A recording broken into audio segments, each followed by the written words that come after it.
देश के तिरंगे को पूरे विश्व में ऊंचा करने वाले खिलाड़ी अपने साथ जिस तरीके से हुए दुर्व्यवहार के बाद जो है वो ब्रिजभूषण की गिरफ्तारी की मांग को लेकर के लगातार जंतर मंतर पर धरने पर बैठे हुए हैं। कमेटी हालांकि इस पूरे मामले को लेकर के सरकार की तरफ से गठित की गई थी, लेकिन इसके बावजूद भी अभी तक मामला दर्ज होने के बावजूद भी ब्रिजभूषण की गिरफ्तारी नहीं हुई है। लगातार जो है वो खिलाड़ी अपनी मांगों को लेकर के जंतर मंतर पर बैठे हुए हैं और उनका साफ तौर से समर्थन भी जो है वो पूरे हरियाणा के अंदर से दिखाई दे रहा है। और अब फिलहाल की बात कर जाए तो कई पंचायती जो है वो खाप पंचायतों ने जो है वो उनके समर्थन की बात कही है और दिल्ली कूच की बात की है। हालांकि दिल्ली पुलिस ने जो है वो सुरक्षा व्यवस्था वहां पे टाइट कर दी है, किसी को भी जो है वो आने नहीं दिया जा रहा उनके समर्थन में। लेकिन लगातार जो है लोगों की मांग जो है उठती जा रही है कि आरोपी की गिरफ्तारी जो है वो जल्द से जल्द हो। हमारे साथ इसी पर चर्चा करने के लिए निवर्तमान पार्षद जो है वो कपिल डागर हैं भारतीय जनता पार्टी के। उनसे जानते हैं आखिर किस तरीके से वो इस पूरे मामले को देखते हैं। डॉक्टर साहब नमस्कार। डॉक्टर साहब मैं तो एक ही बात जानता हूँ, वो बच्चे जो स्पोर्ट्समैन हैं, खिलाड़ी हैं, हमारे देश का गौरव है। पूरे विश्व के पटल पर उन्होंने हमारे देश का नाम रोशन किया और हमारे देश के प्रधानमंत्री माननीय नरेंद्र मोदी जी ने उनको बड़े गले से लगा के सारे देश ने लाड किया और कहा कि ये मेरी बेटी और मेरे बच्चे हैं। आज जिस तरीके से उनकी आंखों में आंसू आ रहे हैं, वो रो रहे हैं, विचलित हैं, मुझे ऐसा लगता है कि उनकी आहें हमें या हमारे भारतवर्ष को ही ना खो दें। जिस तरीके से वो रात को पुलिस ने परेशान किया, दिल्ली पुलिस में हमारे किसान जमींदारों के बच्चे हैं, लेकिन किस दबाव में उनके साथ में मारपीट बदतमीजी की। और एक छोटा सा सिंपल सा वो है, भारत के संविधान ने सबको एक समान अधिकार दिया है, उसमें ब्रजभूषण सिंह शरण हो या कपिल डागर हो या राठी साहब आप हों, भाई FIR लॉज हुई, पॉस्को एक्ट लगा तो उनको गिरफ्तार कर लेना चाहिए था। किसके दबाव में है, किसके दबाव में नहीं है। मैं तो एक बात कहना चाहता हूं आदरणीय प्रधानमंत्री और गृह मंत्री अमित शाह जी से कि चुना हुआ नेता लोकतंत्र में वो गार्जियंस होते हैं। हमारे देश के प्रधानमंत्री माननीय नरेंद्र मोदी जी आज हमारे गार्जियंस हैं। उन्हें एक अच्छी सद्बुद्धि से जो है ना, अच्छा न्यायपूर्वक कार्य करना चाहिए। तो ब्रजभूषण सिंह पे दाग लगे हैं, बच्चों ने एलिगेशन लगाए हैं, FIR हो चुकी, तो उसको अरेस्ट करने में क्या दिक्कत है। आजकल आपके न्यूज़ के माध्यम से जो है ना, मैं तो बड़ी शर्म आती है सुन के, देख के उन चैनलों को कि भाई जब वो मेडल लाते हैं तो वो देश का गौरव और बेटियां और स्पोर्ट्समैन देश का गौरव होते हैं। लेकिन आज उन पे जो उन्होंने दाग लगाया, जो उन्होंने अपनी आप बीती सुनाई, उसमें वो जाट की बेटियां हो गई, किसान धरने से जोड़ दिया, सरदार किसानों का धरना, जाटों का धरना, शर्म से डूब के मरने वाली बात है। राठी साहब आंखों में दर्द, मतलब इतना दिल में दर्द होता है, आंखों से आंसू निकलते हैं कि ये देश के लोकतंत्र को हो क्या गया, किसके दबाव में है। अरे भाई मैं भी जाट जाति से हूँ, किसान का बेटा हूँ, क्या मैं अमेरिका से आके यहाँ बसा हूँ। ये सारे सारे किसान अमेरिका से आके बसे हैं। अगर भाई इतने बुरे लगते हैं तो इनका कत्ल करवा दीजिए, ना कोई शिकवा रहेगा, ना कोई शिकायत रहेगी, ना आपको कल को कोई मेडल देगा। मैं तो आप लोगों से गुजारिश करना चाहता हूं, राजनीति में लोग इतने अंधे हो चुके, मुंह से शब्द नहीं निकलता। मैं कल को MLA बनूं, पार्षद बनूं, सांसद बनूं, ना बनूं, ये सब मेरी किस्मत की बात है। मैं किसान जमींदार का बेटा हूं। सिंपल कपिल डागर तो मैं आज भी था, कल भी था और कल भी रहूंगा। लेकिन उन बहन बेटियों के साथ में, उन देश की जो हमारा गौरव है, जो आदमी आत्मसम्मान के लिए लड़ता है, आज उनके आत्मसम्मान की लड़ाई है। मैं उनके साथ खुल के उनके साथ खड़ा हूं, उनका भाई के रूप में, उनके पिता के रूप में।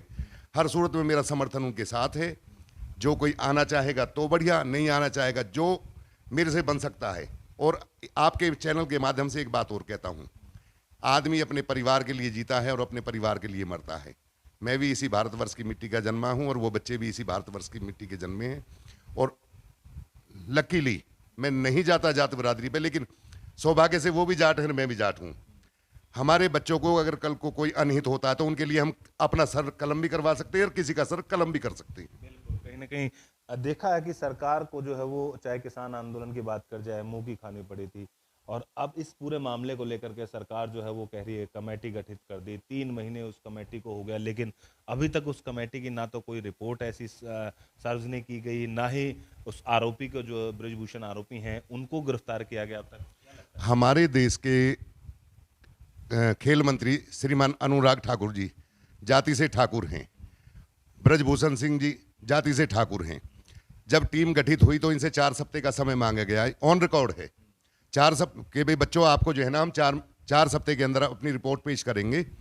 उसमें अनुराग ठाकुर जी ने इन बच्चों का फ़ोन उठाना बंद कर दिया। जब उनके पीए से बात की, हमारे देश के जो स्पोर्ट्समैन जो आज जंतर मंतर पे धरने पे बैठे हैं, उसमें वो पुनिया हो, साक्षी मलिक हो, विनेश फोगाट हो या और कोई भी स्पोर्ट्समैन हो, सब इन बच्चों ने बड़ा ट्राई किया, लेकिन उनके पीए ने हमेशा मंत्री जी बाहर हैं, मंत्री जी मीटिंग में हैं, मंत्री जी ये हैं।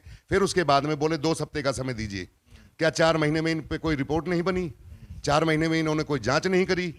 ये बच्चों को उनका अधिकार दिलाना ही नहीं चाहते, बच्चों को न्याय कराना ही नहीं चाहते। मैं तो ये कहता हूं, मैं अपनी व्यक्तिगत रूप से, कि अनुराग ठाकुर की भी मनसा अच्छी नहीं थी हमारे देश के खिलाड़ियों के लिए। फोटो खिंचवाने के लिए तो ये तैयार हैं, लेकिन आज उनके दुख में उनके साथ खड़े होने को तैयार नहीं है। मुझे बड़ा दर्द हो रहा है। पार्टी का कार्यकर्ता हूं, सच्चा कार्यकर्ता हूं, 28 साल से भारतीय जनता पार्टी के साथ हूं। इसके सिवा मैंने कभी किसी को नहीं किया। हमारे हरियाणा के मुख्यमंत्री बहुत अच्छे, ईमानदार, लेकिन कार्यशैली बिल्कुल ढीली। उनकी नाक के नीचे भ्रष्टाचार खूब दबके हो रही। हमारे प्रदेश अध्यक्ष माननीय ओम प्रकाश धनखड़ जी गले में थैला लटका के आज साधु बने हुए हैं। संगठन की वजह से अपना घर परिवार सब कुछ छोड़ा हुआ, लेकिन भाई इनकी चलती नहीं, इनकी होती नहीं, या अफसर मानते नहीं, या केंद्र में ये बात कर नहीं सकते। मैं तो आपके चैनल के माध्यम से सबसे हाथ जोड़ के रिक्वेस्ट करूंगा कि अपनी इन बच्चों के न्याय के लिए इनके समर्थन में खुल के आएं, इनका साथ दें और न्याय प्रक्रिया पे विश्वास रखें। बिल्कुल, न्याय प्रक्रिया पर विश्वास रखें।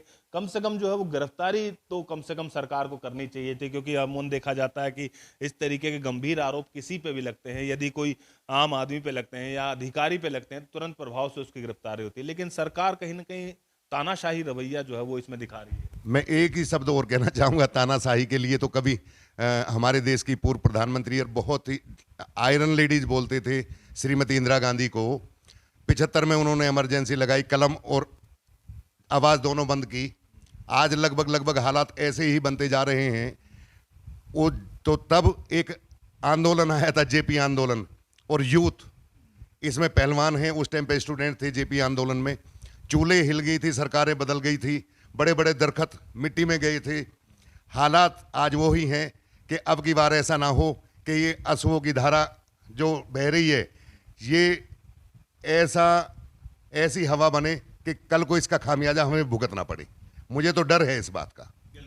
कहीं ना कहीं डर है, क्योंकि कहीं ना कहीं देखिए सरकार को जिस तरीके से किसान आंदोलन की बात कर जाए तो उसमें भी सरकार को जो है वो अपना फैसला बदलना पड़ा था। और इसके बावजूद जिस तरीके से ये स्पोर्ट्समैन, यानी कि जो देश के लिए जिन्होंने अपनी आन बान शान को ऊपर की है, देश की शान ऊपर करी है, पूरे विश्व में परचम लहराया है, वो अपनी इस छोटी सी मांग के लिए, यानी कि जो शिकायत उन्होंने अपनी करी है और उसमें सिर्फ और सिर्फ सरकार की तरफ से या पुलिस की तरफ से उस आरोपी जो है उनकी गिरफ्तारी करनी है, इसकी इतनी सी मांग को लेकर के जो है वो धरने पर बैठे हैं। और लेकिन इसके बावजूद भी सरकार उनकी तमाम उन बातों को जो है वो कहीं ना कहीं अनदेखा कर रही है। तो आने वाला समय इसको लेकर के अब भारतीय जनता पार्टी के जो लोग हैं वो भी कहीं ना कहीं चिंतित पड़ गए हैं कि कहीं ना कहीं उन लोगों का भी भविष्य जो है वो खतरे में पड़ सकता है।